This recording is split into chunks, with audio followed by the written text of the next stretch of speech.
The station hums quietly beneath the weight of the night, a low mechanical breath that keeps time as relentlessly as my own heartbeat. Midnight here is a sliver of silence, punctuated by the steady click of machinery and the faint hiss of old ventilation systems struggling to push stale air through narrow ducts. I move slowly through the narrow corridors, my boots pressing softly on the cold metal floor plates, the echoes of my footsteps barely stirring the stillness that blankets this place. This station, isolated far beyond any sign of civilization, is both my refuge and my prison, a place where days blur into nights and nights into days, until the distinction feels meaningless. Tonight, like every other night, I begin the routine check, a set of precise, practiced motions drilled into me from the first day I arrived. Systems, diagnostics, power levels, structural integrity, communication frequencies, all meticulously recorded, a small act of order against the creeping chaos beyond these walls. The flickering lights cast shifting shadows down the hallways, and the cold air carries an undercurrent of something I can't quite name, a restless tension that seems to linger in the corners, just beyond sight. I double-check the sensors, the monitors blinking with a pale glow, confirming the station remains stable despite the increasing silence outside. The world beyond these steel walls is a place I barely remember, a landscape scarred by catastrophe and silence, where the sky itself seems to mourn the loss of its stars. Yet here, amid this controlled chaos of blinking lights and humming generators, I cling to the routine, to the certainty of this midnight ritual, a tether to sanity in a place slowly unraveling at its seams. I pass familiar doors, the labels worn and peeling, their meanings etched into memory. Supply room, communications array, hydroponics bay, each space a compartment of survival, a fragment of normalcy preserved against an encroaching void. The air is cold, recycled through decades of use, carrying the faint scent of metal and dust, and occasionally something sharper, like ozone or burnt circuits, a reminder that beneath this station's quiet breath lies a heart of aging technology struggling to endure. The quiet crackle of the radio is my only companion, a thread of static punctuated by my own voice, repeating check-ins and status reports that seem destined for ears long gone. I wonder, often, if anyone ever hears beyond the static, if these words, cast into the void, find resonance in another lost soul somewhere out there. Tonight, the routine is different. I don't know why, but the corridors feel longer, the shadows deeper. As I move toward the south wing, where the oldest parts of the station creaked beneath the weight of neglect, a faint sound catches my attention, a soft thud, almost like a heartbeat, but irregular, unnatural. I stop, listening intently. The station is supposed to be empty aside from me, sealed off and isolated for months now. I check the logs. No scheduled maintenance or system resets should produce noise like this. My breath quickens. I follow the sound, steps measured and cautious, down a corridor that I walk a dozen times a day without surprise or fear. But tonight, the walls seem to close in tighter, the hum of the station dimming beneath an eerie silence that presses in on my senses. I reach the end of the hallway and glance to the side, where a narrow passage leads to a section I thought was sealed, a part of the station marked decommissioned on every map I've seen. Curiosity gnaws at me, a hunger for answers in this isolated existence. I approach the sealed door and find it slightly ajar, a thin sliver of darkness spilling into the dimly lit corridor. The door wasn't like this yesterday. I would have remembered if it had been open. The metal frame bears no signs of forced entry or malfunction. My hand trembles slightly as I push the door wider, revealing a narrow stairwell descending into deeper shadows. My radio crackles, the static spiking briefly as if disturbed by an unseen presence. A shiver runs down my spine. The station, with all its systems and safeguards, suddenly feels fragile, as if a hidden secret has broken the delicate balance I thought I understood. I step inside, the stairwell cool and stale, the air thick with the scent of damp metal and forgotten things. The lights flicker overhead, struggling to pierce the gloom, and with each step downward, the walls seem to whisper fragments of forgotten memories. I can almost hear the echoes of footsteps that aren't mine, the faint brush of unseen fabric against rusted pipes. The station has always been my world, mapped and memorized. Every panel and corridor catalogued like the chapters of a book I've read 1,000 times.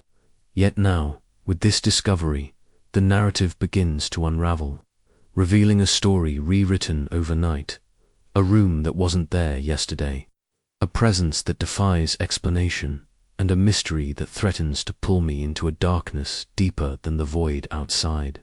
At the bottom of the stairs, I find the door, a simple, unmarked panel that hums softly with a power I cannot identify. No record exists of its construction. No blueprint includes its existence. The air around it vibrates faintly, as if the station itself breathes through this hidden chamber. I place my hand on the cold metal, feeling a pulse beneath my fingers, rhythmic and alien. The door slides open silently, revealing a room bathed in soft, unnatural light, walls lined with screens, flickering indecipherable symbols, consoles with switches I've never seen, and at the center, a chair facing away from me, draped in shadow. I hesitate, the weight of isolation pressing heavily. This place, this room, is an enigma wrapped in steel and silence. Was it always here, concealed by technology or illusion? Or has the station itself shifted beneath my feet, rearranging reality in ways my mind cannot grasp? The answer lies somewhere beyond this threshold, and as the clock ticks past midnight, I realize that the routine check has become a crossing point, the beginning of a descent into a mystery that may consume what remains of my reason and my life.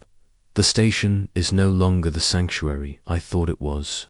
Somewhere, in the stillness of this midnight hour, a new chapter begins, and I stand at its edge, trembling between fear and the unyielding urge to know. The moment I stepped through the threshold into that hidden room, the station shifted beneath me, a subtle tremor rippling through the walls like a whispered secret that had been waiting to be heard. The air hung heavier here, thicker with a static charge that prickled the skin and made the hair on my arms stand on end. It was as if this place, this strange new chamber, buried deep in the bowels of the station, was alive, or at least something within it was. The monitors lining the walls flickered erratically, casting shadows that danced and warped, bending the familiar into something unrecognizable. As I retreated from the room, the door slid closed silently behind me, and with it, a sense of finality settled like dust over my thoughts. What I saw and felt would haunt the edges of my mind, seeping into the silence between routine checks and quiet moments of solitude. But there was no time to dwell, no room for hesitation. This was only the beginning. I had to understand what this place was, why it was here, and how it could have materialized overnight in a station I thought I knew inside and out. Turning away from the door, I found myself drawn down a corridor that had never existed before, or at least had never been accessible. The walls, once cold and matte, now bore an unnatural sheen, slick and dark, absorbing the dim light rather than reflecting it. The path stretched out before me, twisting and narrowing like a living thing, as if the station itself was reaching out, pulling me deeper into its concealed heart. My steps echoed softly, a hollow rhythm that felt alien amidst the familiar hum of the station's core systems. The corridor seemed endless, longer than any passage I had known, and with each pace, the temperature dropped. A creeping chill that seeped through my layers and settled deep in my bones. I checked my comms, static. Nothing more, no comforting voice from the command center, no sign of life outside my own breath. Just the void, pressing in, thick and unyielding. The lights above flickered intermittently, casting long, wavering shadows that clung to the walls and crept alongside me like dark sentinels. I felt the hairs on the back of my neck rise as the atmosphere shifted, as though the very air was charged with tension and watchfulness. It was not just a physical space I traversed, but a threshold between what was known and what was concealed. A liminal zone where the laws of this station, and perhaps reality itself, bent and twisted. As I moved further, the walls seemed to close in, the ceiling dipping lower, the narrow path squeezing me into a tunnel that contracted with each step.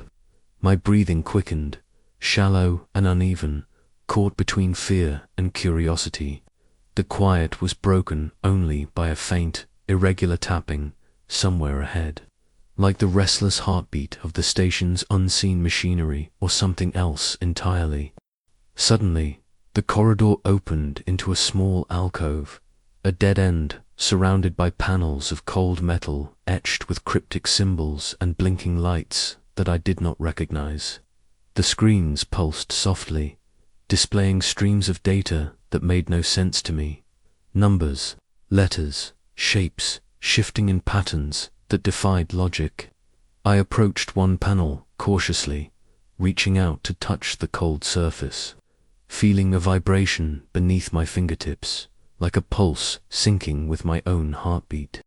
A whisper, faint and fragmented, floated through the air, a sound almost too soft to register, but unmistakable.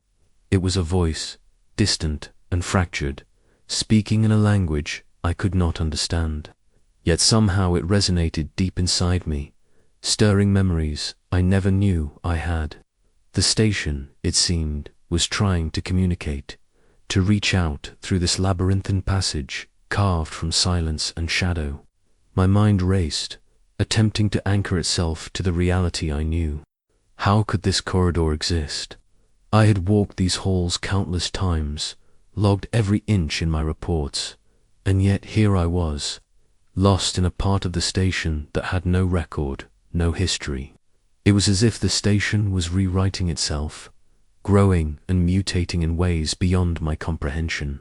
The walls seemed to breathe, expanding and contracting like the lungs of some ancient creature, and the air tasted metallic and sweet, thick with the scent of ozone and rust. Panic threatened to rise, but I forced myself to remain steady, clinging to the fragments of rationality that still lingered. Then I noticed something else, the subtle markings on the floor, barely visible in the dim light, a trail of scratches and scuffs that led deeper into the darkness. They were recent, fresh, and unmistakably deliberate, as if someone or something had been here before me, leaving a breadcrumb path through the shifting maze. My pulse quickened at the thought. Was I truly alone in this station? Had I been so isolated that I failed to notice another presence? Or was this a remnant of a past inhabitant, trapped in the station's labyrinthine memory, a ghost haunting these steel corridors? The tapping sound grew louder, echoing off the metal like a summons, and I found myself compelled to follow it. Each step was heavier, weighted with uncertainty and dread, yet driven by a primal need to uncover the truth.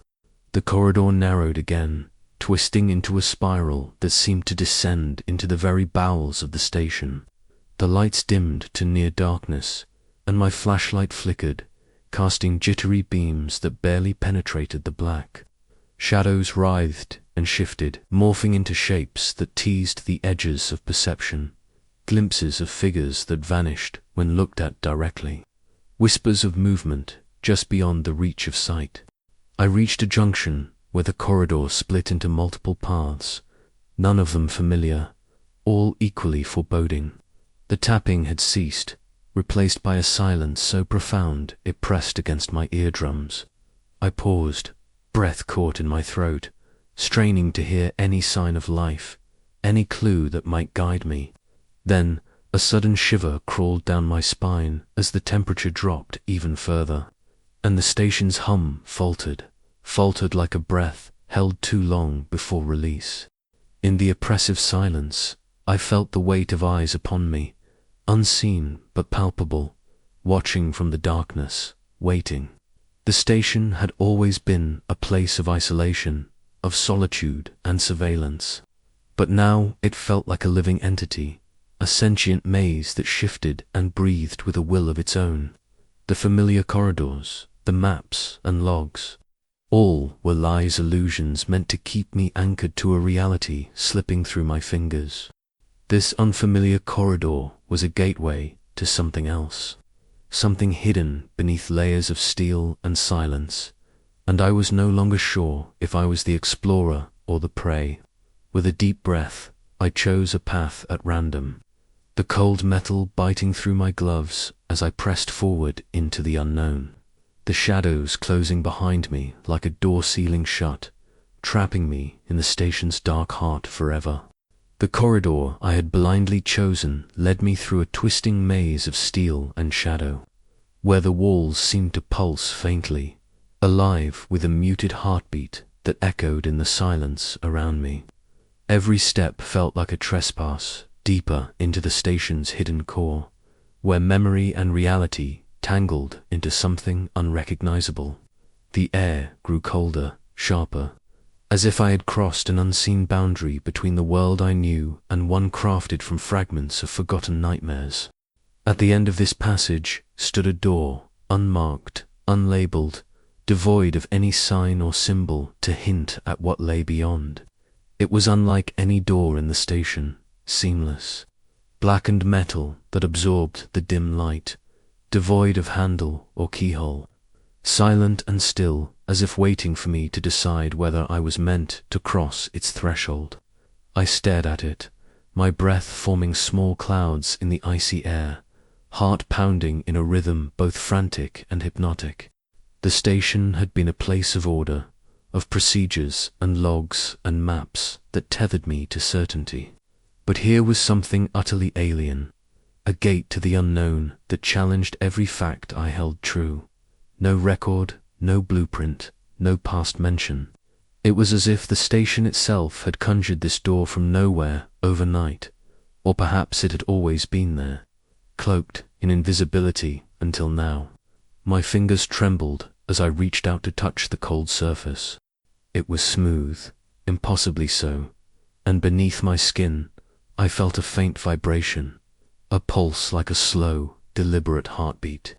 The door was alive with a presence I could not name, and a flicker of fear surged through me. Was I invading a sanctum, crossing into something forbidden? Yet the urge to know was stronger than caution. I stepped back and reached for the panel beside the door, searching for a control or access point, anything to tell me how to open it. The panel was blank, not a button, not a switch, only a faint glow of energy that seemed to hum beneath my fingertips. The station's usual technology was familiar, clunky but predictable. This was something else entirely, a seamless interface woven into the fabric of the door itself, responding only to something beyond touch or command. I tried the usual codes, the override sequences drilled into me through countless simulations, but nothing happened. The door remained an unyielding barrier, impenetrable yet tantalizingly close. Then the room behind the door stirred. A whisper, soft and fractured, seeped through the barrier, not words, but fragments of sound, like echoes of conversations half remembered, distant laughter, the rustling of fabric, and the soft, irregular beat of footsteps pacing a hollow chamber. My skin prickled as the station's static seemed to flare, crackling through my radio headset in a chorus of distorted signals and faint cries. The door vibrated beneath my hand, a slow, almost sentient tremor that made my heart slam against my ribs. It was alive, not just a passage, but a guardian, a sentinel holding something within. I backed away instinctively, but the pull remained, an invisible thread binding me to the door's dark promise. I turned to retreat, but the corridor behind me had shifted. Walls warped subtly, angles skewed, and the familiar passage that had brought me here was gone, replaced by a cold void that stretched endlessly into shadow. Panic rose like a tidal wave, crashing against the fragile dam of my resolve.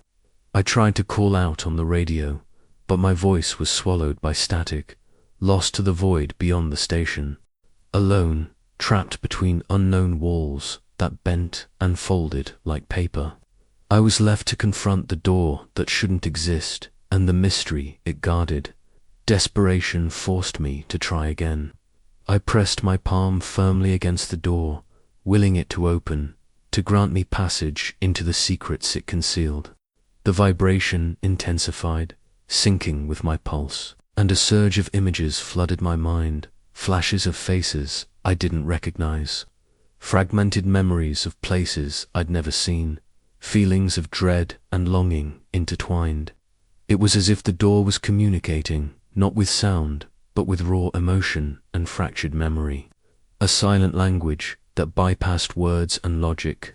The boundary between the station and something else blurred, and I felt myself pulled into a space where time folded, where moments stretched and compressed in a dizzying dance. Then, without warning, the door slid open, not with a mechanical hiss, but with a slow, fluid motion that seemed organic, as if the station itself exhaled and revealed its hidden core. Beyond lay a chamber bathed in dim, shifting light, walls covered in screens displaying shifting constellations of symbols and patterns that defied comprehension. The air was thick with the scent of ozone and something older, a metallic temps mixed with the faint aroma of earth and decay. At the center of the room stood an apparatus that looked like a chair, but unlike any I had seen, woven with cables and lights, pulsing with a life of its own. I stepped inside, the door sealing behind me with a quiet finality. The room seemed to breathe, its rhythms syncing with mine in a terrifying harmony. The screens flickered, casting eerie glows on the cold metal surfaces, and the hum of the station transformed into a low chant, a pulse of energy that resonated deep in my chest. I could feel eyes upon me, unseen, omnipresent, watching from the shadows beyond the glow. The air vibrated with secrets waiting to be unveiled, promises of truths too vast and terrible for the mind to hold. This door, this room, was not just part of the station. It was the station's heart and soul, its dark secret and its living memory. To enter was to step beyond the threshold of understanding, to confront the station's hidden will. I was no longer just an observer, but a participant in a story far greater and stranger than I could have imagined. The door without a label was a gateway not only to a hidden space, but to a hidden truth, one that would unravel the fabric of my reality and challenge everything I thought I knew. As I stepped fully into the room beyond the door, a wave of disorientation washed over me, subtle but insistent, like the first tremors of an earthquake rumbling beneath the surface. The atmosphere was thick with a charged stillness, a silence so complete it roared in my ears, pressing against my eardrums and making my pulse feel deafening.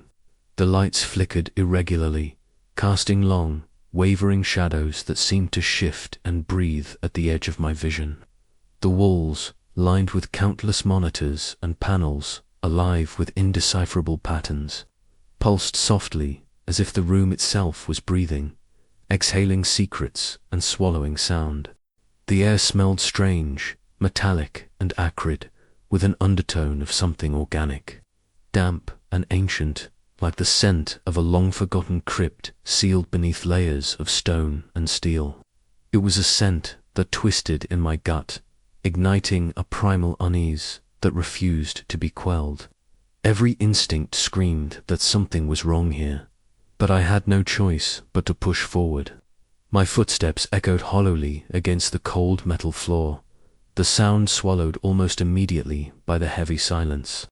The chair at the center of the room called to me, its cables writhed softly like serpents, its lights blinking in a rhythm that felt unnervingly like a heartbeat, slow and deliberate. The chair was an anachronism, ancient technology fused with something far beyond my understanding. Wires snaking into hidden crevices and disappearing into the walls as if the room was feeding on its own machinery. As I approached, the hum of energy grew louder, vibrating through the soles of my boots and rattling my bones. It felt alive, and I sensed it was watching, waiting. I reached out to touch the armrest, cold and slick beneath my fingers. But the moment my skin made contact, a shockwave of sensations tore through me, flashes of memories that weren't mine, faces blurred and distorted, emotions raw and overwhelming. My mind reeled as I was flooded with sensations that defied logic, a torrent of images and feelings crashing over me in an unrelenting flood. There was fear, yes, but also sorrow, rage, and something deeper, a desperate longing that clawed at the edges of my consciousness. It was as if the chair was a conduit, a vessel for the station's forgotten souls or trapped consciousnesses, a repository of its dark history and buried truths. I staggered back, gasping for breath, my hands shaking violently as I struggled to regain control of my racing mind. The monitors flickered violently, and the room trembled subtly, a pulse syncing with the erratic beating of my heart. The walls seemed to close in, the shadows thickening and twisting into shapes, fleeting figures glimpsed at the edge of perception, faces contorted in silent screams, reaching hands dissolving into the darkness. The static in my headset surged, a cacophony of distorted voices and broken transmissions that tore through the silence like a tempest. I covered my ears, desperate to shut out the noise, but the voices pierced deep, murmuring secrets in a language both ancient and alien. They spoke of betrayal, of loss, of a prison forged from steel and silence. My vision blurred, the edges of the room warping and folding as if reality itself was unraveling. In the center of the chaos, the chair's lights flared, bathing the room in a harsh, unyielding glow that burned into my retinas. A voice echoed inside my head, not spoken but felt, a command, a warning, a plea all at once. I was not meant to be here, not meant to witness what lay beyond the veil. The station was more than a shelter. It was a living entity, a cage, and this room was its heart, a nexus where past and present collided, where the boundaries between flesh and machine, memory and oblivion, truth and nightmare, dissolved into a terrifying singularity. I stumbled back toward the door, desperate to escape the suffocating weight of the room's presence. But the door was gone, vanished, as if it had never existed. Panic surged through me, raw and unfiltered, the cold grip of dread tightening around my chest. I was trapped, alone in a chamber that twisted perception and shattered certainty, where the station's darkest secrets writhed just beyond the reach of understanding. The shadows closed in, the whispering voices grew louder, and I realized with crushing clarity that this place was alive with something ancient and malevolent, something that fed on fear and despair. The air thickened, charged with a suffocating energy that pulsed like a heartbeat in the darkness. Shapes moved just beyond sight, phantoms glimpsed in fleeting flashes of peripheral vision. My breath came in ragged gasps as I fought the rising tide of madness threatening to engulf me. The room was a trap, a labyrinth of memory and nightmare designed to ensnare and consume. I tried to scream, to call out for help, but my voice was swallowed by the oppressive silence, lost in the endless expanse of the station's hidden corridors. And then, in a moment, suspended between time and oblivion, the chair's lights dimmed, the monitors stilled, and the room fell into an eerie calm. The door reappeared, sliding open with a ghostly whisper, inviting me to leave, but warning me never to return. I stumbled through, heart pounding, mind shattered, knowing that what I had witnessed would haunt me forever. The station was no longer just a place of isolation, it was a living nightmare, and I was trapped within its shifting, sentient walls, forever marked by the room that should never have been. As I staggered out from that suffocating chamber, my mind fractured and trembling, a cold realization began to take root, a truth more unsettling than any spectral shadow or whispered voice. The room I had just escaped from was not only unmarked by logic and reason, but it was absent from every record, every schematic, every map that delineated the sprawling labyrinth of this station. I pulled up the digital interface on my wrist console, fingers trembling as I scrolled through blueprints I had memorized since day one, each one more familiar than the lines on my own palm. The station's layout was etched into my consciousness like a lifeline, a tether to reality amid the endless void outside. Yet here, in these schematics, there was no trace of the corridor, no hint of the door, no indication that such a room could exist. It was a ghost on paper, a phantom space conjured from the station's own secretive depths. The absence was more than a clerical omission. It was a glaring void that swallowed certainty and spat out chaos. How could a room so massive, so alive with energy, go completely undocumented? The answer refused to come, lodged stubbornly in the crevices of my mind like a riddle without a solution.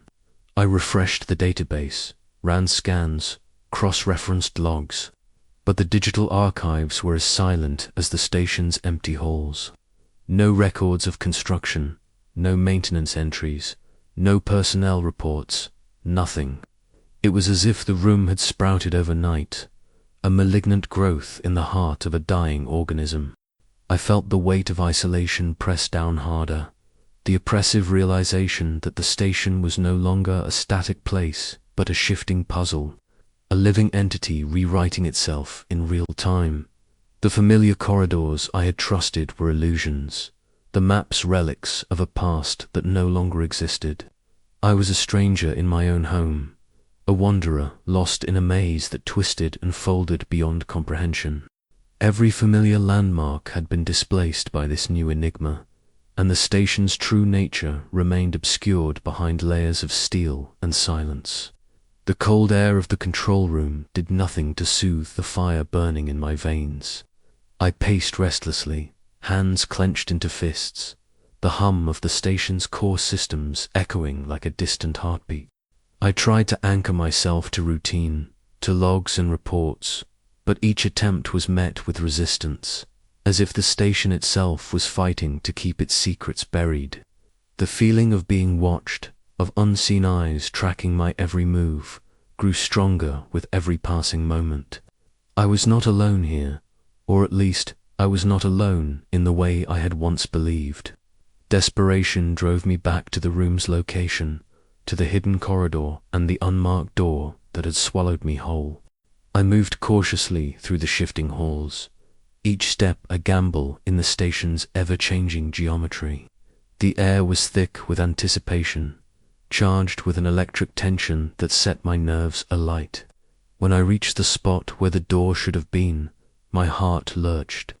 The wall was solid metal, seamless and unbroken, as if the corridor had never existed at all. I pressed my palm against the cold surface, the metal vibrating faintly beneath my fingers, whispering of secrets locked away and truths denied. I circled the area, searching for anomalies, cracks, any sign that this was more than an ordinary wall. The station's walls held memories, echoes of the past encoded in layers of paint and rust. But here there was nothing, a blank void, swallowing light and sound. My console blinked with warnings, system anomalies indicating structural shifts and localized temporal distortions. The station was alive with disruptions, its very fabric bending to an unknown will.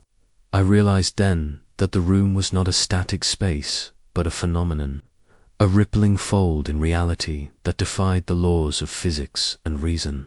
I attempted to trace the room's presence with handheld scanners, but the devices flickered and died, their readings corrupted by interference that seemed to emanate from the empty wall itself. Panic gnawed at the edges of my mind as I grappled with the impossible. Was this a hallucination born from isolation, or was the station's own architecture twisting into something beyond human comprehension? The thought sent a cold shiver down my spine. I was trapped in a place that denied its own existence, a labyrinth that swallowed truth and spat out madness. In the depths of the station's control archives, I found something even more disturbing: fragmented logs from previous occupants, entries cut short or erased, references to the shifting room, the wall that breathes, and the door that leads nowhere. The records were incomplete, corrupted, as if someone or something was actively erasing the station's memory to conceal this secret. The words felt like warnings, cries from lost souls trapped in the station's ever-morphing corridors. The realization hit me like a blow. This room was a living enigma, a ghost in the machine, defying not only physical laws, but the very essence of reality. It was a trap, a lure, and a prison all at once, and I had stumbled into its snare. The station was no longer a refuge. It was a sentient maze, a shifting nightmare that warped time and space to ensnare those who dared to uncover its secrets. And I was caught in the heart of it, alone with the knowledge of a room that refused to be mapped, a door that refused to be opened, and a station that hid its true face behind a veil of silence and shadows. The weight of the station's silence pressed against me like a physical force as I delved into the archives, the digital records flickering before my eyes like ghosts caught in a fading signal. Desperation gnawed at my resolve, yet I was compelled to unravel every thread, to seek meaning in the fragmented echoes of data left behind by those who came before me. The logs were my only tether to understanding, the traces of human presence etched into ones and zeros, fragile footprints in the shifting sands of this labyrinth. But what I found was far from reassuring. The entries I uncovered defied logic, twisting the very fabric of time and memory into a bewildering mosaic of contradictions and impossibilities. I began with the daily maintenance logs, those mundane entries that once anchored the station in routine and normalcy. At first, they were as expected, detailed checks of systems, power levels, atmospheric controls, names, dates, times, signposts of a life lived in isolation and vigilance. But as I traced deeper into the archives, the data began to fracture, unraveling into temporal anomalies that made no sense. There were entries logged before the station's official commissioning, maintenance reports signed by personnel who had vanished decades ago, and system checks stamped with future dates, as if the records themselves were caught in a loop, folding time back on itself in an impossible spiral. It was as if the station's memory was fractured, its chronology splintered into shards of past, present, and future, all bleeding into one another like a waking nightmare. One log entry, marked by the faded signature of a technician named Alaric, caught my attention. Dated months before my arrival, it detailed a structural anomaly discovered in the south wing, a corridor that did not exist on any blueprint, a door without a label, a room that appeared and disappeared at will. The entry was hastily scrawled, the words trembling with urgency. The station shifts beneath our feet, walls rearranging, corridors folding. The room, if it can be called, that defies spatial logic. It breathes, it watches. We are no longer in control. Alaric's final words ended abruptly, the rest of the page smeared and unreadable, as if he had been interrupted, or worse. I cross-referenced his report with other logs, piecing together a tapestry of fragmented accounts. Technicians spoke of whispers in the walls, footsteps echoing where none should be, equipment malfunctioning inexplicably, and fleeting glimpses of figures cloaked in shadow. The dates overlapped and contradicted, with some entries describing events before others had even begun. A temporal dissonance that gnawed at my understanding of cause and effect. One particularly chilling report mentioned a crew member who appeared in logs weeks after he was declared missing. His status listed as active and observed in restricted areas, yet no one had seen him in months. The station, it seemed, was alive with ghosts, not just spectral echoes of the past, but living phantoms trapped in a loop of memory and reality, their existence folded into the very architecture of the place. The logs suggested a sinister truth. The station's corridors and rooms were not fixed structures but fluid entities, capable of manifesting and erasing themselves, of folding space and time to trap or confuse. The room I had found was not a mere physical space, but a nexus of these anomalies, a locus where the station's fractured memory converged in a chaotic dance. I found myself haunted by one particular entry, an encrypted file marked emergency override buried deep in the restricted archives. The file contained a fragmented audio recording, distorted and layered with static, but the voice was unmistakable, a panicked, breathless whisper repeating the phrase, "It's coming. The room is alive. It feeds on us. We are the prey." The recording ended abruptly with a chilling silence, as if the speaker had been cut off mid. No name, no date, no context, only a desperate warning echoing through the void. As I pored over the data, I noticed something else: patterns in the entries, sequences that repeated like code, messages hidden within the chaos, lines of text that appeared nonsensical until rearranged, revealing cryptic warnings and coordinates leading deeper into the station's bowels. The logs themselves seemed to be communicating, a layered language woven into the fragments, pleading for discovery or perhaps a warning to stay away. I realized with a growing dread that these impossible entries were not errors or glitches, but the station's fractured consciousness trying to speak, to reach out through the veil of time and space that trapped us all. The more I learned, the more isolated I felt. The station was no longer a place of refuge, but a living enigma, its memory shattered and scattered across the impossible corridors and shifting walls. The logs told a story of desperation, of a crew lost to madness and disappearance, caught in the endless cycle of a place that devoured reality itself. I was the latest in a chain of observers, doomed to walk these haunted halls and unravel the station's dark secret until it consumed me too. With trembling hands, I saved copies of the logs, sealing them in my personal archive. Each entry was a shard of truth and madness, a piece of a puzzle I was desperate to solve but feared would only draw me deeper into the station's maw. The room that wasn't here yesterday was no accident. It was a symptom of a station unraveling, a living entity reshaping itself in the dark. And as the shadows lengthened and the silence deepened, I understood that my own story was already written in the logs, an impossible entry waiting to be recorded. Another whisper lost in the endless corridors of time. The station's silence, once a blanket I wore for comfort in my long exile, became a living, breathing thing in the days and nights that followed my discovery. I could not tell if time was passing in a straight line anymore, or if the hours curled and overlapped like the cryptic entries I found in the logs.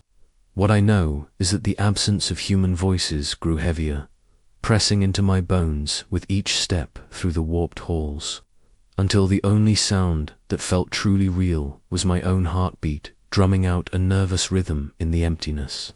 Yet the station itself was not silent, never truly, not since I found the room that should not exist. What began as faint disturbances soon became a persistent invasion, noises that crept from beyond the steel walls, as if the place itself was whispering confessions or issuing warnings I was never meant to hear. It started one night, or at least what the clocks said was night, though every light fixture and flickering monitor made a mockery of natural day or darkness. I lay in my bunk, cocooned beneath threadbare sheets, willing sleep to claim me when I heard it, a faint scratching, so soft I almost convinced myself it was the thrum of my pulse, but it repeated, a steady staccato against the wall just behind my head, measured and deliberate, as if someone or something was tracing a message in code. I sat up, listening, holding my breath, counting the spaces between each sound, hoping for a pattern that would explain away my unease. Instead, the scratching moved, sliding along the wall toward the floor, pausing, then starting again just outside my line of sight. Every instinct told me to ignore it, to lie back and let logic smooth over the frayed edges of my nerves. But the sound was insistent, persistent, refusing to let me rest. The following day I searched for the source. I pressed my ear against cold metal, listening for the return of the sound. But the station offered only a low electric hum, the pulse of failing generators, and the gentle whir of circulating air. Yet when I turned to leave, a new noise began, this time a slow, deliberate tapping, like knuckles rapping on an invisible door, echoing from within the ventilation shafts. I followed the sound as it drifted along the main corridor, always just ahead or just behind, never close enough to catch, always present enough to keep me searching. In the dim reflection of a glass panel, I thought I saw movement, shadow withdrawing as I approached, like a trick of the light or a memory refusing to come into focus. The station's walls were not what they once were, where before they had been mere barriers between myself and the frozen vacuum outside. Now they seemed porous, as if the boundaries between inside and outside were dissolving. Sometimes, in the middle of a routine check, I would feel a vibration beneath my palm, a tremor pulsing in sync with my heartbeat. The sensation grew stronger the closer I came to the section where the hidden room had been, though the door had vanished. The space itself retained a residual energy, an echo of presence that made the hair on my arms stand on end. The sounds grew stranger still. Sometimes it was a low moan, rising from beneath the floor, mournful and distant, like the wail of a ship's horn swallowed by fog. Other times it was a frantic scratching, growing louder and faster, as if whatever was trapped behind the walls was growing desperate to get out. Once, as I passed the hydroponics bay, I heard a wet, gurgling whisper that made my skin crawl, a sound like breathing filtered through water and pain. I paused, heart hammering, convinced I would see condensation forming on the glass or find handprints smeared across the condensation. But there was nothing, only the rhythmic drip of recycled water and the distant hum of failing lights. I grew obsessed with the noises, mapping their movements, recording them with every device at my disposal. I replayed the files at all hours, analyzing the waveforms, searching for hidden words or signals, trying to translate chaos into meaning.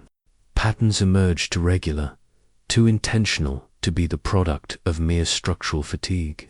Tapping sequences that mirrored the cadence of Morse code, moans that rose and fell in time with the station's power surges. Even on one occasion a chilling melody hummed in a voice so low and broken it barely qualified as human. It was as if the station's walls had become thin, no longer able to hold back the memories, the grief, the voices of those lost to its corridors. One night, half mad with exhaustion, I followed a rhythmic pounding deep into the maintenance wing. The corridors there felt wrong, angles skewed, lights dimmer, air dense with static and the faint scent of rust. The pounding led me to a service hatch I'd never noticed before, a panel wedged between two ancient consoles that hummed with a power I could not identify. My hands shook as I pried it open, revealing a narrow crawl space thick with dust and tangled wires. The sound was louder here, echoing along the length of the duct like the thudding of a trapped animal or a warning drum. Crawling inside, I pressed forward, heart in my throat, every muscle screaming with fear and anticipation. Inside the crawl space, the temperature plummeted, breath misting in front of my lips, sweat freezing along my brow. The pounding stopped. Silence pooled around me, suffocating and absolute. Then, slowly, a voice rose up, not from the walls, but from inside my head, threading through my thoughts like a current. "We are here. We have always been here. Listen." I recoiled, banging my head against the metal, scrambling backwards, desperate to put space between myself and the unseen presence. When I emerged, bruised and gasping, the station was silent again, but the memory of the voice clung to me, heavy as frost. From then on, the sounds became part of my existence. No matter where I went, mess hall, comes room, Injin Korai heard them, footsteps pacing behind walls, frantic scratching beneath the floors, voices whispering from vents, always just out of reach, always dragging at the edge of comprehension. The station was alive with secrets, its boundaries eroded, its hidden population growing louder with each passing day. Sometimes I wondered if I had always been alone, or if I had simply lost the ability to distinguish between myself and the ghosts that haunted this place. Each sound, each whisper, felt like an invitation to look deeper, to surrender to the madness creeping through the corridors, to let go of the last fragments of reality. The room that wasn't here yesterday had left its mark, a fracture in the heart of the station. And through that crack, the past and the forgotten and the lost now leaked freely, filling the silence with their restless, endless noise. And I listened, night after night, not sure if I was hoping for answers, or merely waiting for the day the walls themselves would open and let me vanish with the rest.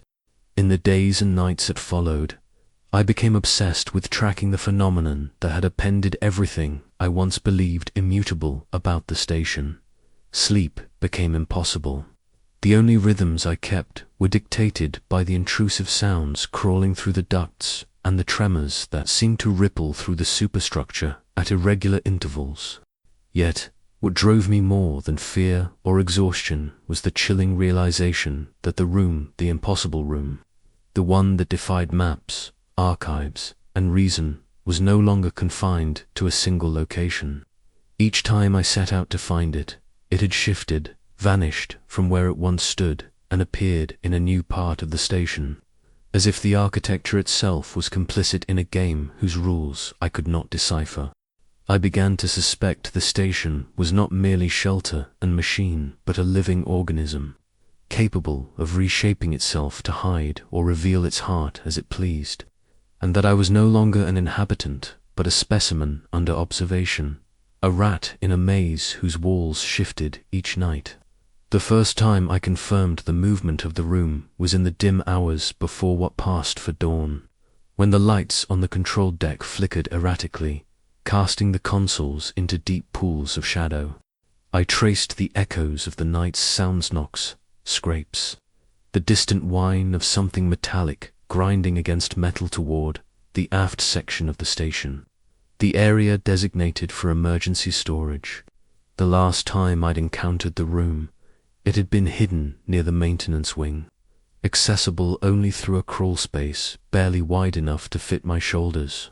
This time, however, as I approached the bulkhead, the wall itself rippled, the surface bending inwards as if sucked by invisible pressure. I stood frozen, breath caught in my chest, as a seam appeared in the steel crack that widened into a door. The same door, unlabeled, seamless, vibrating with the faint hum of forbidden energy. Inside, the room was unchanged in its core details, the central chair pulsating with silent awareness, the monitors along the walls flickering with illegible codes and shifting constellations, the air thick with the scent of electricity and old blood. But around the edges, things were subtly different. The configuration of panels, the flickering sequence of lights, the way the shadow in the corner stretched impossibly far before melting into the darkness, these were not the same. It was as if the room absorbed some qualities from its new location, mutating, evolving, bending itself to the contours and history of each compartment it invaded. I reached for the panel nearest the door and felt the vibration in my bones. A frequency I knew was not entirely physical, but resonant in some deeper part of my consciousness. I left as quickly as I could, the sense of being watched so overwhelming it was like a hand pressing down on my skull. I stumbled out into the corridor, glancing back just as the door sealed itself, leaving no sign it had ever been there. I recorded the coordinates, marked the bulkhead with a grease pencil, took photos, made sketches, left a trail for myself should my own mind betray me in the coming days. But the next night, after another fruitless attempt at sleep, I returned and found only blank wall, cold and impenetrable, my marks erased, as if the station had healed itself of my intrusion. This cycle repeated, night after night, the room always one step ahead, always appearing where I least expected, but never in the same place twice. Sometimes it was adjacent to the Coombs array, sometimes wedged between the defunct solar battery lockers, sometimes in places that should have been structurally impossible between two floors, behind a wall that faced the void, at the end of a corridor that didn't exist on any schematic or in any logical dimension. Each time I found it, the contents were slightly changed, new symbols crawling across the screens, the hum in the air tuned to a different pitch, and sometimes a residue of warmth or cold, as if someone else had been there just before me, lingering long enough to alter the environment in subtle ways. The station itself seemed complicit. My attempts to set up surveillance, failed cameras glitched and died, audio recorders captured only static, mapping bots lost their signal and never returned. I could feel the corridors shifting as I walked, doors refusing to open, passageways twisting at impossible angles, the interior geometry rearranging itself in response to my movements. The hum in the walls grew louder at night, a low, throbbing vibration that seemed to emanate from the moving room, as if the entire station was cradling its secret like a heartbeat. As the days bled together, my grip on what was real and what was hallucination began to fray. I left notes for myself, reminders scrawled in block letters, check the storage bay, trace the west corridor, mark every door. But each morning, the notes would be missing, smeared, or replaced by cryptic messages in a handwriting I didn't recognize. The logs on my console grew more erratic, entries appearing in the margins, timestamps out of order, references to rooms I had never entered and events I had never witnessed. The station was gaslighting me, erasing my steps, rewriting my reality with every circuit it rewired and every wall it shifted. Sleep deprivation took its toll. I started dreaming of the room impossible, vivid dreams in which I entered again and again, never finding the same space twice. Sometimes I would see the chair from above, a spiral descending into darkness, the monitors pulsing with images from my own memories twisted into unrecognizable nightmares. Sometimes I woke with my hands raw, the smell of electricity and rot clinging to my skin, the sound of the room's hum still echoing in my ears. Once I woke to find myself standing in the observation dome, staring at my own reflection in the glass as if searching for something behind my own eyes. The more I pursued the room, the more it eluded me, until the boundary between myself and the station began to dissolve. I found myself wondering if I had ever truly been alone here, or if I was merely one in a series of observers, each caught in a web spun by the station itself, web with the room at its center, moving, adapting, waiting. The logs from previous occupants hinted at the same descent. the same sense of being hunted and led by a presence that understood the station better than any human ever could. Their voices bled through in the strange sounds behind the walls, the fleeting glimpses of shadows in the corners, the cold touch of dread at the nape of my neck. One night, as I moved through a corridor that should have led to the galley but instead twisted downward in a spiral, I saw the door ahead of me, pulsing faintly with pale blue light. This time, as I approached, the air thickened until each breath felt like inhaling water, and my vision swam with static. I reached out, knowing before I touched the door that it would open, and that inside would be another version of the same nightmare, changed by the station's shifting hearts. And I understood, with a terror that was almost a kind of relief, that the room was not only moving, it was searching for something or someone, and it would not rest until it was found. It was on the 12th night after I first found the room that I discovered the peephole. Though discovered is perhaps not the right word for something that seems to appear only when it wishes to be seen. When the room or the station or whatever consciousness puppeteers these shifting walls chooses to unveil another fragment of the impossible. I had been following the night's pattern of sounds, a rhythmic scraping that oscillated between metallic and organic, as if claws and wires both were at work behind the bulkheads. The station's geometry had gone fluid, again corridors bending in on themselves, doors shrinking to child-sized portals, then swelling to gates worthy of a cathedral. There were moments when I would turn a corner and find myself back where I'd started, sometimes after what felt like an hour of walking. The only proof of lost time, a film of sweat on my skin and a tremor in my hands. The air, always heavy with the stench of ozone and old rust, now carried an undercurrent of something sweet and rotten, the olfactory warning of decay and danger that every living thing instinctively fears. That night, the room had chosen a spot behind the hydroponics bay, wedged between a silent freezer and a wall that should have opened to empty vacuum. The door appeared before me, black as ever, humming with the subtle vibrato I'd come to dread and anticipate in equal measure. I drew closer, the urge to enter battling with the certainty that doing so would erase another sliver of my sanity. When I noticed the change, a small, circular aperture near the edge of the door, no bigger than a coin, ringed with metal so dark it seemed to drink the light from my torch. At first I recoiled, suspicion prickling in my scalp. Was this some new trick of the station's, or a trap? But curiosity is an old addiction, and I leaned in, pressing my eye to the peephole, bracing myself for the worst.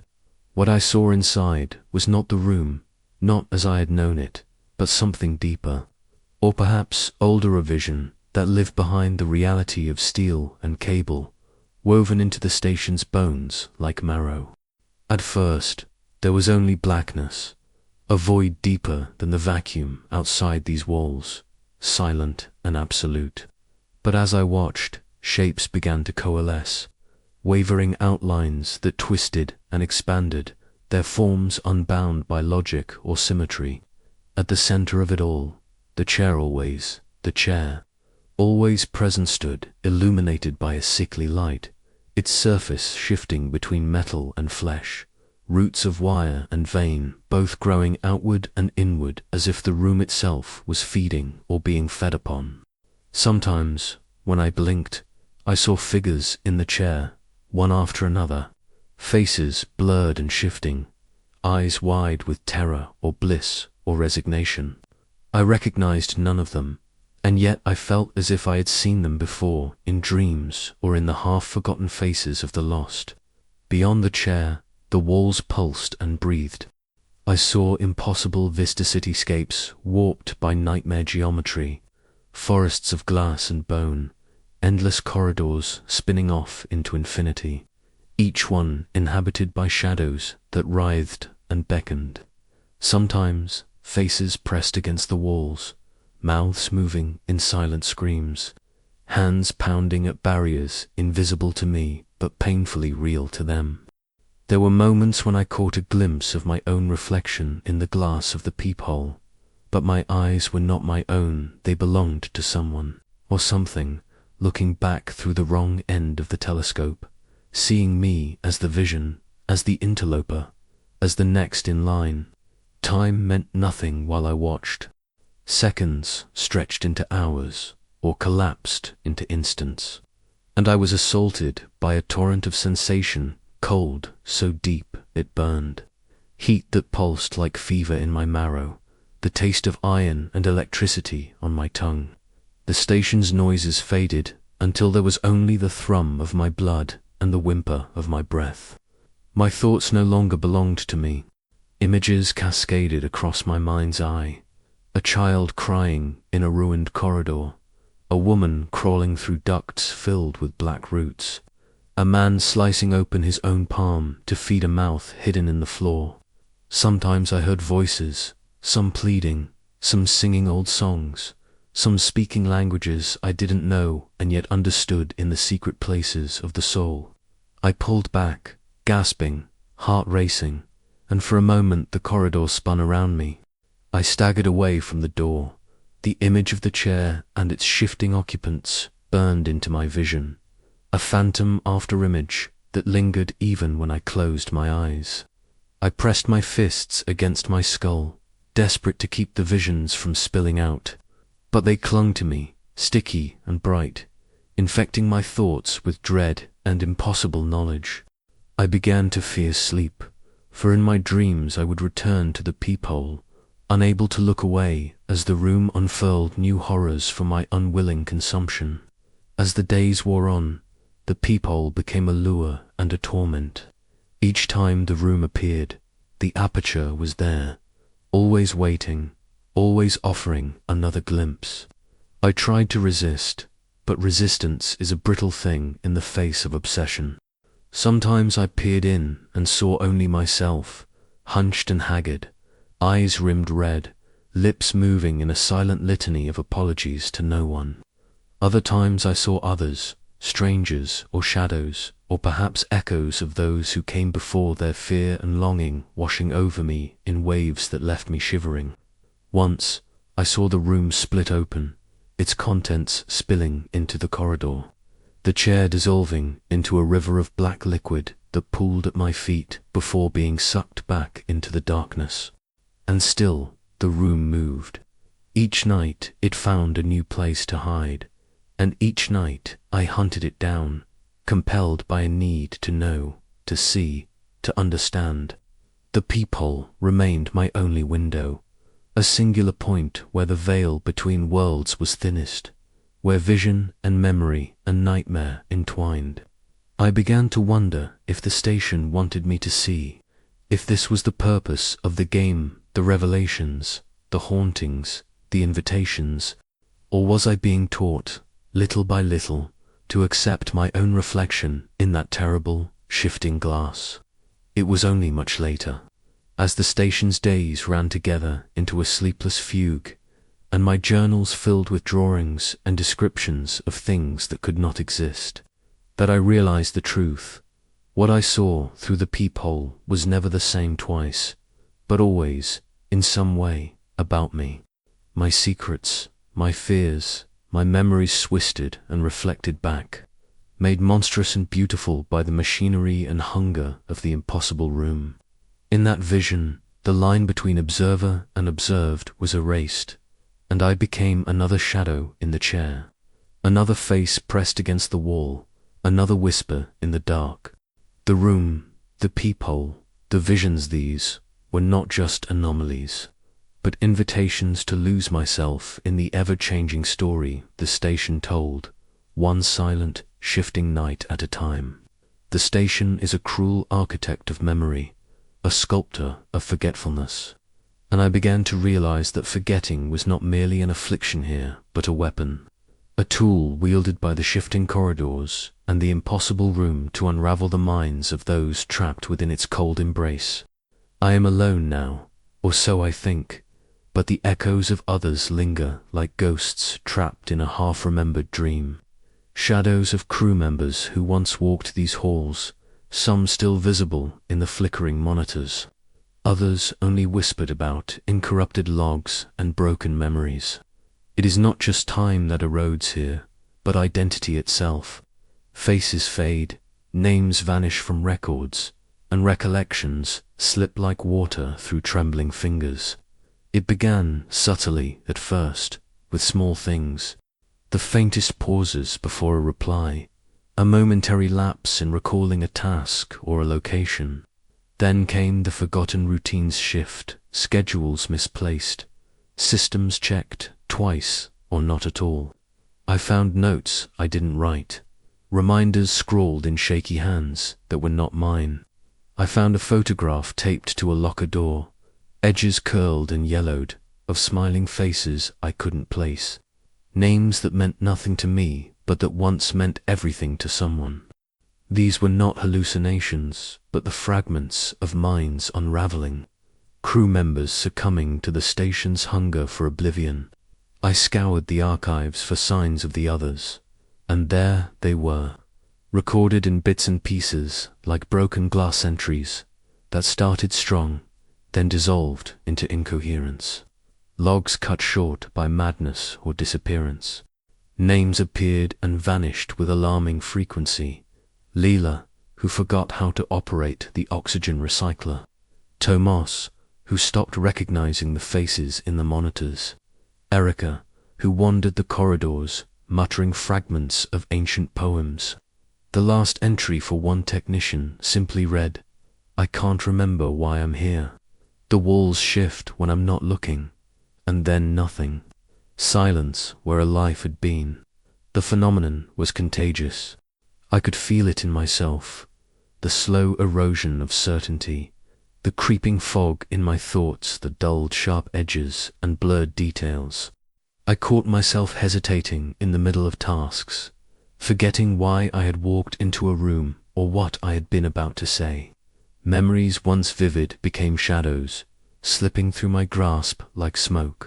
Faces from my past, names I held dear, events I had lived, dull began to fade into the background of my mind, as if the station itself was extracting pieces of me to feed the shifting room, to sustain its dark life.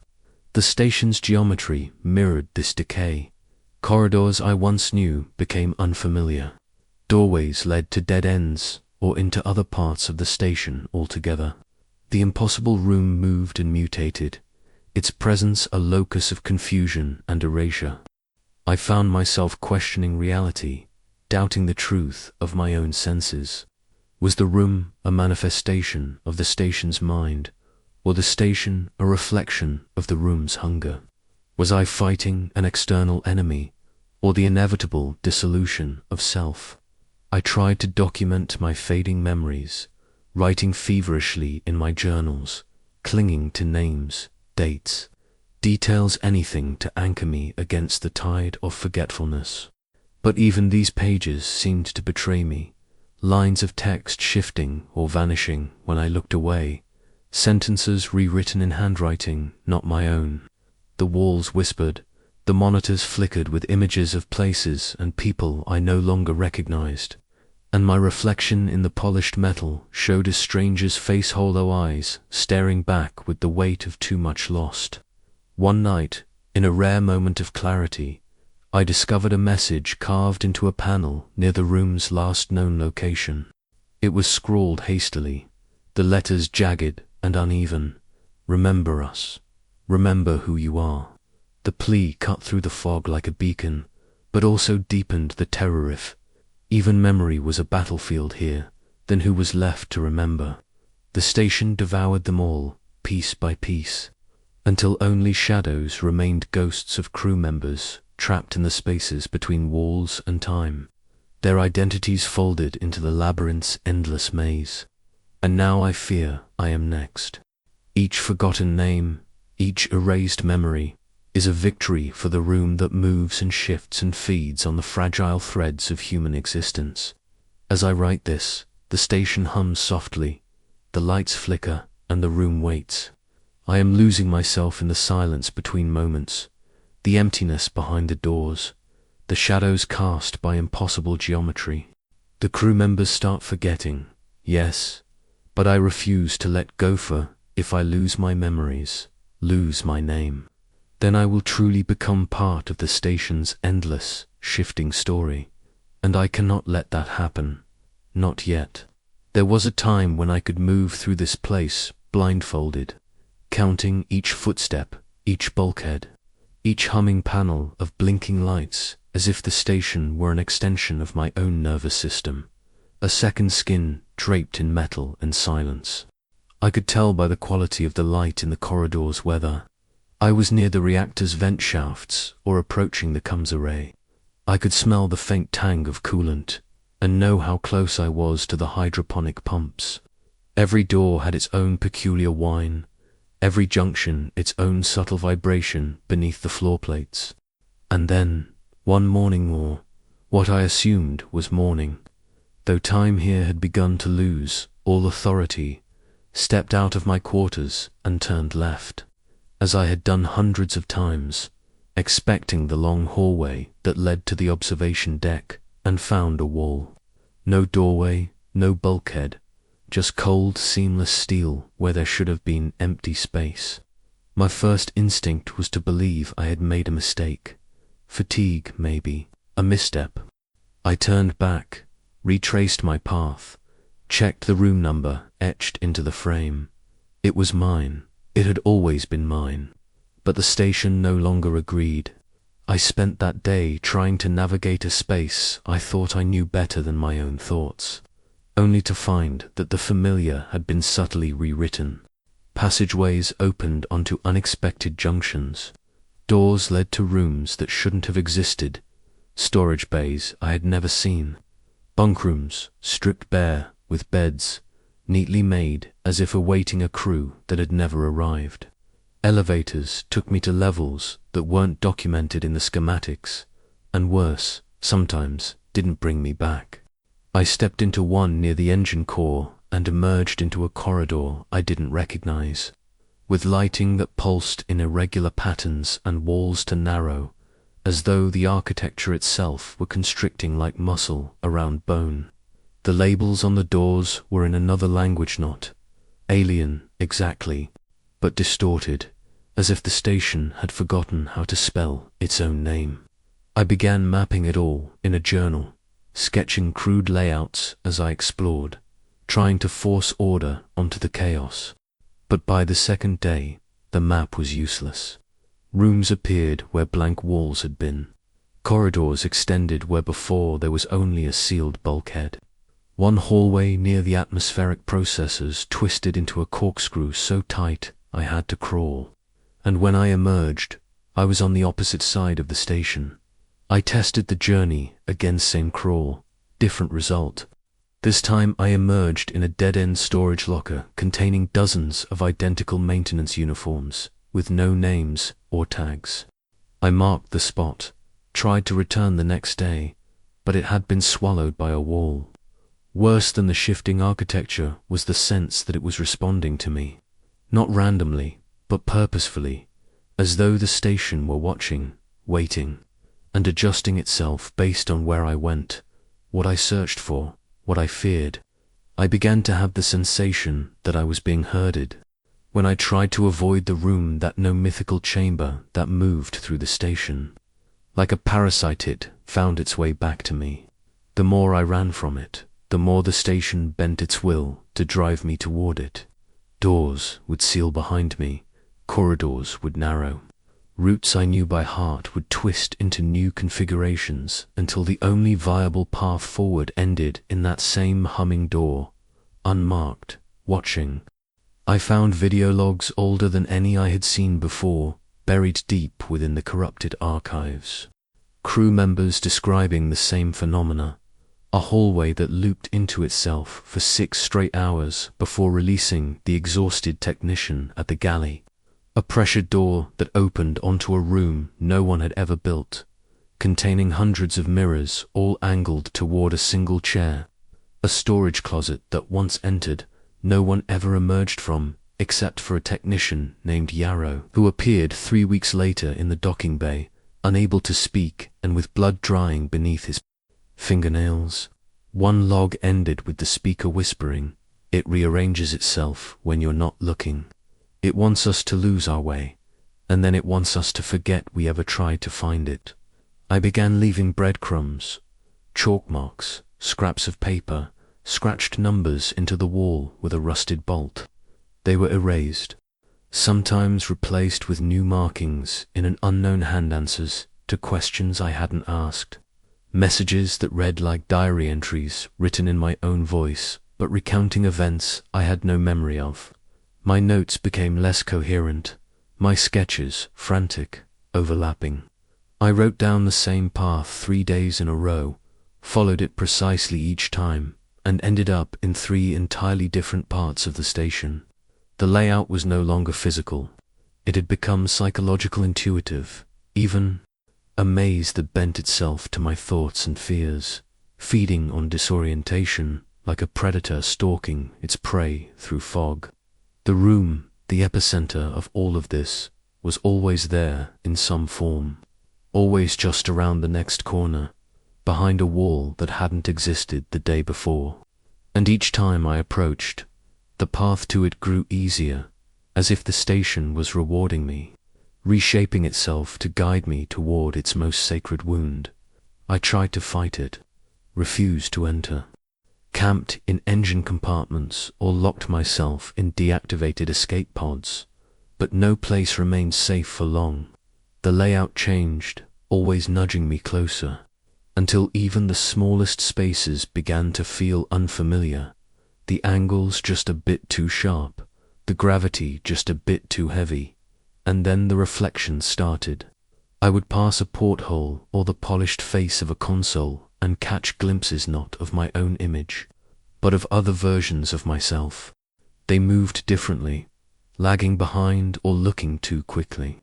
Some were bleeding, others smiled when I didn't. I stopped trusting mirrors. I covered the cameras. I let the lights burn out, one by one. I couldn't bear to see the station's shape anymore, couldn't trust that the door I opened would lead to the same room I had left behind. The spatial instability was no longer a mechanical failure, it was a symptom of something deeper. The station's mind, if it could be called that, was fractured, and I was walking through its dreams, stepping into its delusions, its guilt, its hunger. I can't tell how much of it is real anymore. My own sense of space and time has become as unstable as the station's corridors. I wake up in rooms I didn't fall asleep in. I hear voices that sound like mine, pleading from behind sealed walls. I found an old schematic yesterday, hand-drawn, with my own handwriting, but dated 10 years before I arrived. And it showed the layout I recognize. The original station, before the shifts, before the room, before the forgetting. I wonder now if the room was always here, moving behind the walls, waiting for someone like me to see it. I wonder if the shifting layout is not a symptom of madness, but a means of protection, or a trap, or a ritual. I wonder if, in rearranging the station, the room is preparing it for something larger, something coming, or perhaps something already here, long dormant, now waking. The station's layout keeps changing, so does mine. The moment I found the recording, I knew it wasn't meant to be discovered. Not by me, not by anyone still alive and sane within the walls of this place. It was buried deep in the station's archived communications array, hidden behind layers of corrupted metadata and mislabeled logs, the kind of corrupted detritus that would normally be dismissed by any technician combing through the system for usable data. I wasn't even looking for it. I had simply grown used to trawling through old logs in the quiet hours, chasing ghosts of the past to fill the hollow stretches of sleepless time. But something about the file's designation struck me. It bore no timestamp, no origin code, no transmission header, just a name. Heart_A_001.WAV, lodged in a corner of the drive I had never accessed before. I almost deleted it without opening, but something intuition, perhaps, or a reflex born from too many nights listening to whispers through walls, made me stop and isolate the file instead. I copied it to a separate device, an old analog playback unit kept in the lab for redundancy, bypassing the station's central OS. I didn't want this file speaking to the whole station. I only wanted it to speak to me. The recording began with silence. Not the digital silence of a muted file, but a live silence. The kind recorded in real time, breathless void, punctuated by subtle static and the occasional faint crack of something shifting, either within the equipment or the room in which it was captured.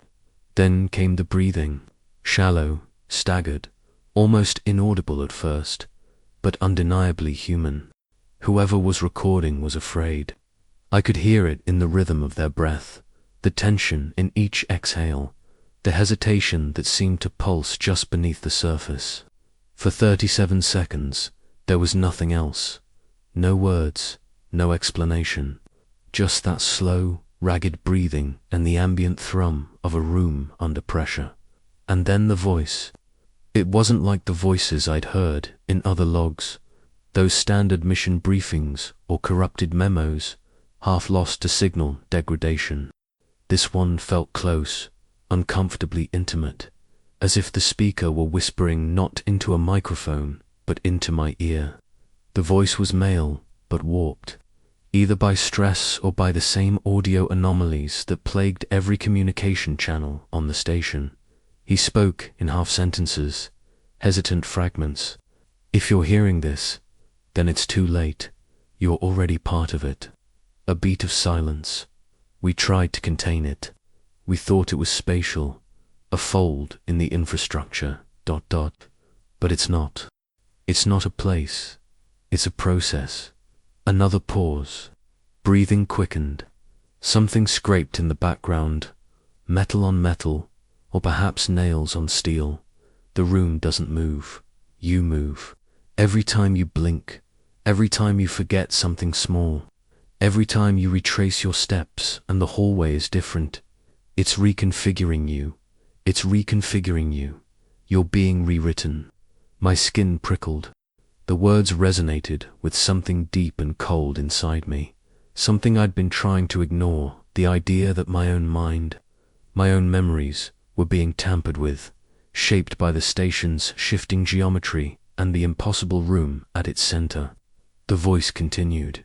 We thought it was an AI glitch at first, autonomous architectural logic gone recursive. But then Eric walked into a hallway that didn't exist, and came out speaking a language none of us knew. Not just gibberish, syntax, structure. We recorded it, ran it through every system. It wasn't noise. It was a message, not from outside. At this, the speaker stopped. A long silence followed, broken only by his slow, shaking breath. Then a whisper, almost too faint to catch. From underneath, a loud bang followed violent, close and the sound of something crashing. The recorder tilted. I could hear the shifting of the unit itself, and the man's voice turned frantic. It's conscious. It hears us. It watches through the reflections. Don't look too long into the dark spaces. Don't trust the rooms with windows. They're not showing you outside. They're showing you back to it. The voice cracked into sobbing, ragged and sharp, and then abruptly stopped. There was a sound, wet, horrible, the unmistakable texture of flesh tearing. Then something I will never unhear, a chorus of whispers, layered voices speaking over each other, in languages that resembled none I had ever studied, but that carried the unmistakable rhythm of prayer. The voices didn't just speak, they surrounded, enveloped, filled the room of the recording and, for a moment, mine as well. I stopped the playback. I sat in the dark for hours, the unit on the desk before me like a loaded weapon. I replayed the file once more, then again, isolating the background audio, filtering the frequencies, but the voices only became clearer, sharper, more structured. In one iteration, I thought I could make out my name. In another, a phrase I'd seen etched into a service panel near the west vent shaft. It remembers you. Not a coincidence. Not anymore. The whispers in the walls, the shifting layouts, the room's movement and hunger. It wasn't random. It was intelligent. Or worse instead, like an organism growing, adapting, rewriting its own biology with every new memory it consumed. After hearing the file, I began to notice changes in myself that I could no longer explain away. My journal entries were in languages I didn't recall learning.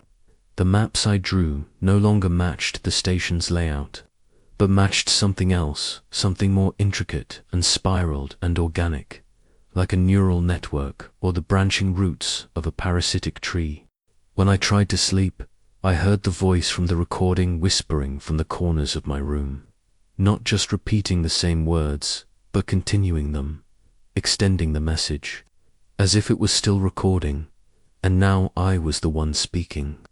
The final seconds of the file, buried deep in the wave, form contain something else, something so faint I didn't catch it until the 12th playback, just before the audio cuts completely.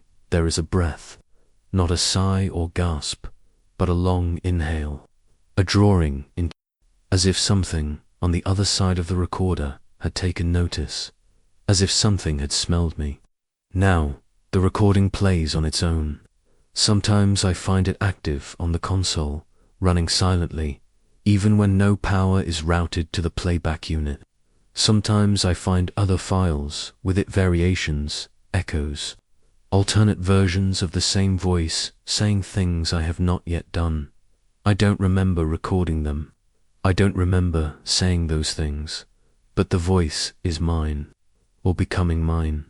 I think it's leaving a trail, not just warnings, but instructions. Not a log of the past, but a blueprint for something else.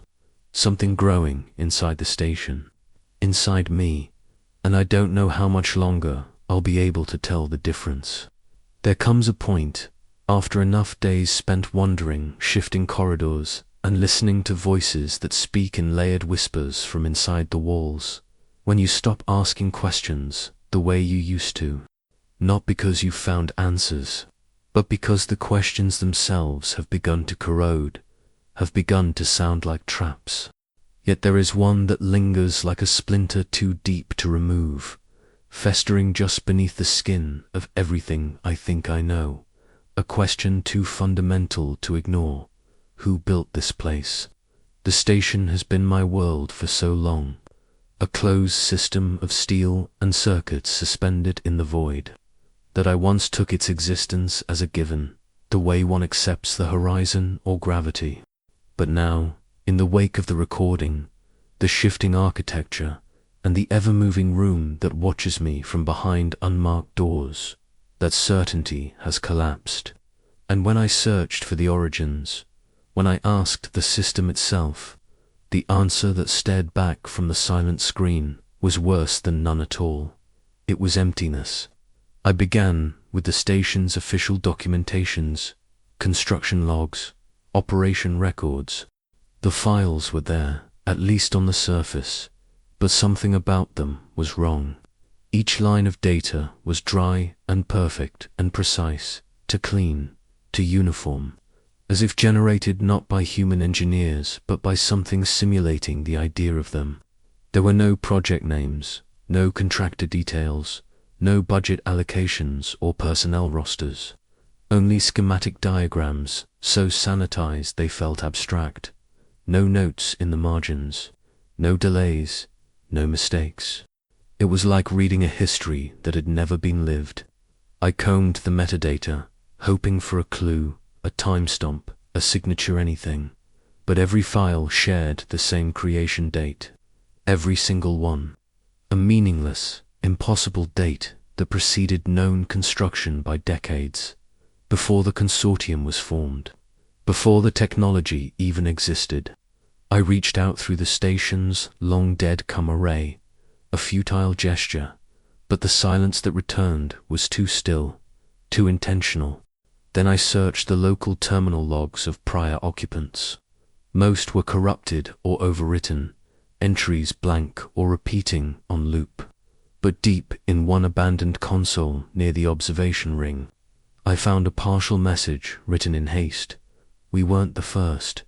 We were never the first. We only thought we had built it because it let us think so. That line has echoed in my mind ever since, infecting every thought, every step through these hallways of glass and echo and steel. The suggestion that this station predates its own creation, that we were merely invited to occupy, it is not just madness. It is a betrayal of the most basic assumption that reality is linear, that architecture has intent, that someone, somewhere, designed this place. But if no one remembers building it, if the official history is a lie or an implanted illusion, then what is it? I started to notice subtle inconsistencies in the very structure rivets that served no purpose. Door frames that changed size when you turned your back. Sections of wall made of materials no longer in use or never documented at all. Floors with too many panels, or ones that extended seamlessly into ceiling with no division. Rooms that looked like they had been grown, not built, their curves unnatural, organic, like bone plated with metal. Some corridors end in walls that feel like they're breathing. One chamber near what used to be the rec center echoes before any sound is made, like it's remembering noise before it happens. I've found pipes that connect to nothing, hollow shafts that descend endlessly, stairs that rise and never reach a destination. At some point, architecture stopped being functional and became symbolic, ritualistic, and I began to wonder if this place was ever meant to serve a purpose, or if we imposed our idea of function on something far older, far more alien. And the more I look, the more I feel that the station is not being maintained, it is maintaining us. The systems repair themselves. Wiring I damaged days ago has been fixed without a crew. Terminals I smashed in frustration are whole again the next time I see them. But always, just after I forget they were broken. There are no repair bots, no replacement parts. The materials regenerate, heal, as if the station does not operate on machinery, but memory. And when memory fails, the shape returns to whatever it desires to be. There is graffiti scratched into the underside of one of the lower decks, a place I reached after crawling through ducts that should have collapsed under my weight. It reads, "The walls were here before we named them." Another panel nearby, scorched and warped, simply says, "This is not a station." The logs I found from those before meal fragmented, maddening, agree on one thing. None of them remember arrival. There is no launch date, no deployment, no ceremony. We all simply were here, like waking up mid-sentence, convinced that this was normal, that this was part of something bigger. But there is no bigger, just metal and dark and silence. And then there are the dreams. I hesitate even to call them that anymore. They're not mine, not entirely. They come unbidden when I close my eyes, filled with blueprints I've never seen, language I don't know but understand, geometry that should make me ill but instead comforts. I dream of a voice telling me that I've always been here, that I was built for this place, that the station is remembering me now, that it is nearly ready. Ready for what? I don't know. Some days I entertain the theory that we built it, yes, but under direction, that blueprints came from somewhere else, that the consortium, or whoever pulled the strings, was just a puppet for a deeper instinct, something that moved through human hands to build a vessel it could inhabit, a body, a shell. Maybe we did construct the walls, the panels, the rooms. But what we built was not a station, it was a mouth, and now it's learning to speak. I stared at the blueprints for hours, or maybe it's difficult to tell anymore, not because the clocks have failed, but because time itself seems to bend and fold here the way walls do, the way thoughts do, the way thoughts do, the way reality does when it no longer has a fixed reference point. The schematic was one of the last things I trusted. I found it printed on hard copy paper, yellowed and dry, tucked behind an old radiation panel in the underdeck, sealed away like something dangerous. At first I thought it was a backup, a redundancy placed there in case of a systems crash. It was hand-marked, dense with annotations, creased and fingerprinted evidence of human interaction in a place that had become anything but. I laid it out on the floor under a flickering ceiling panel and examined it by the light of a failing torch, eyes scanning for a path out, a sense of layout, a foothold of logic. But the longer I looked, the more I realized the truth. The blueprints were not just incorrect, they were impossible. Corridors marked as straight routes had curves I had walked dozens of times.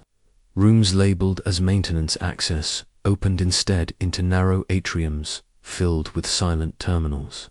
The power core, supposedly centralized, did not exist in any accessible form, and yet power flowed.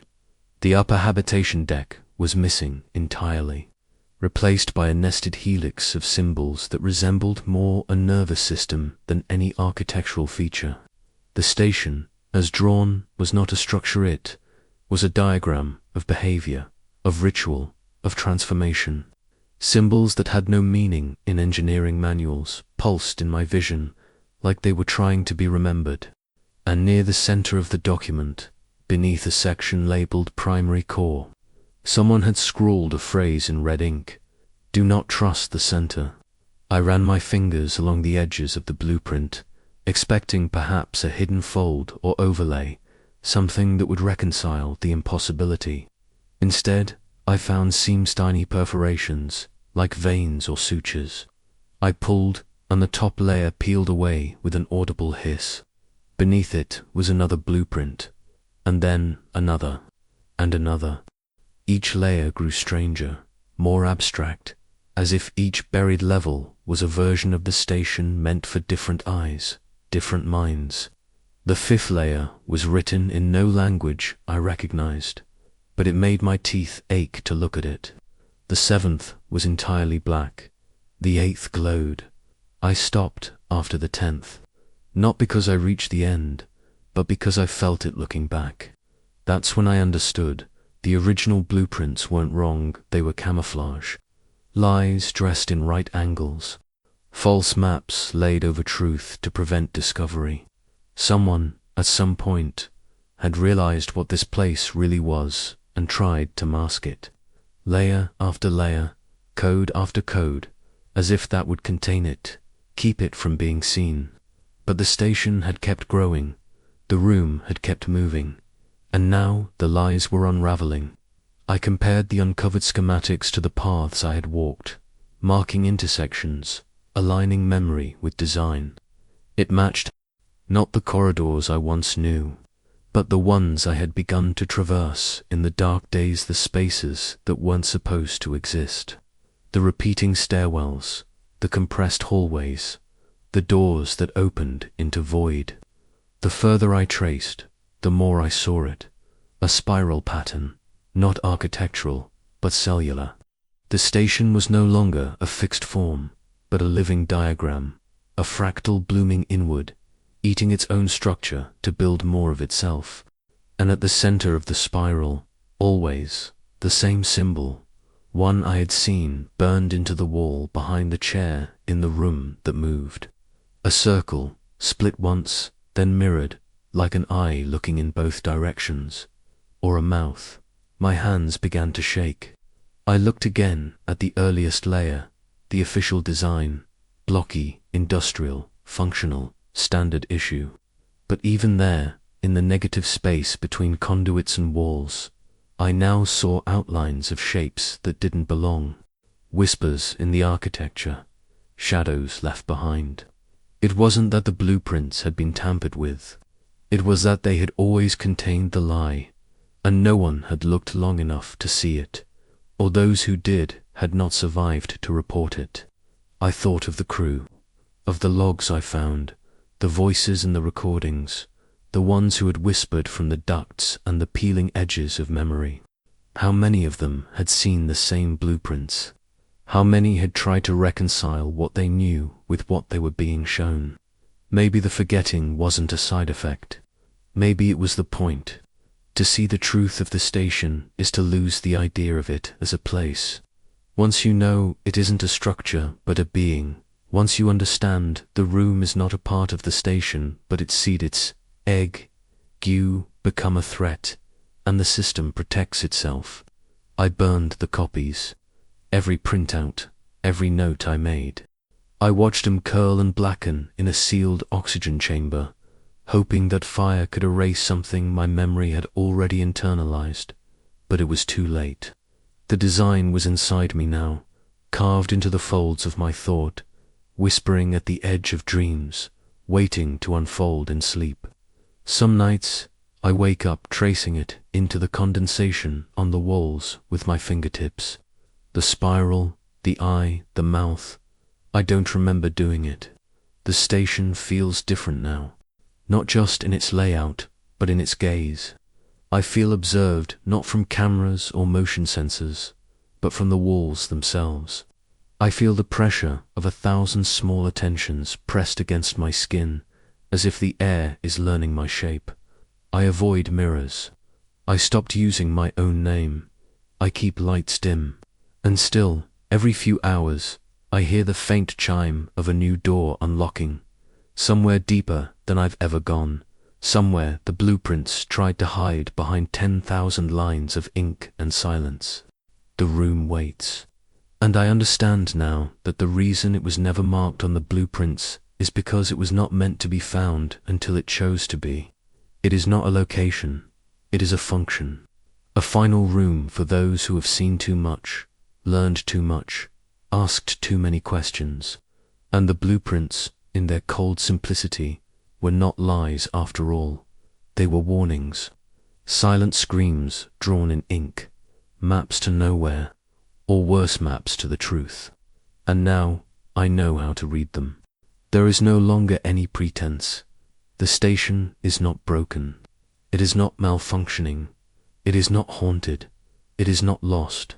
It is aware, fully, intimately, malevolently. It has a will, a presence, a desire that saturates every wire, every conduit, every stretch of shadowed corridor and echoing chamber. And that desire has become unmistakable. The station wants us inside the room. It has always wanted that. All the shifting halls, the eroded memories, the circular pathways that led back to places that should not exist, of it was designed to usher us toward one place, toward the threshold where identity begins to rot and something older takes root. The room is no longer moving randomly. It is being guided by intent. And I am no longer just following it. I am being led. I no longer fight the layout changes. They happen faster now, more fluidly, like breathing. I walked through what should be the mess hall and emerge into the storage catwalks above engineering. No stairwell, no descent. Gravity shifts when it needs to. Doors open without sound. The lights blink in unison like eyes adjusting to light. The air tastes sweeter near the center of the station, like warm copper and breath, as if the walls are exhaling. I've stopped eating, not out of fear, but because I don't feel hunger anymore. My needs are being answered, somehow, before I know them. There's water in places I never stored it. Tools I lost reappear beside me. Once I found my own handwriting on a wall, dated the next day. I stopped marking the days after that. The room is no longer hidden. It no longer waits behind peeling panels or inside temporary service corridors. It is everywhere now, visible at the edge of peripheral vision, just around each corner, humming faintly with anticipation. I hear it even when I'm in my quarters, even when I close my eyes. The hum is in my blood. It changes frequency depending on where I am or what I'm thinking. Sometimes it's high, tense, barely audible. Sometimes low, warm, resonant.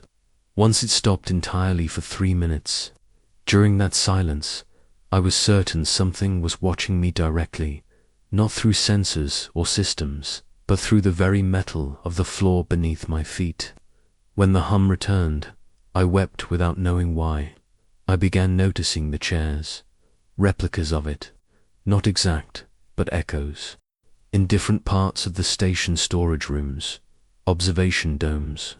Old shuttle compartments. I began finding chairs arranged in the same orientation as the one in the room, facing a blank wall, facing a dormant monitor, facing a window that looked out into a blackness too deep for stars.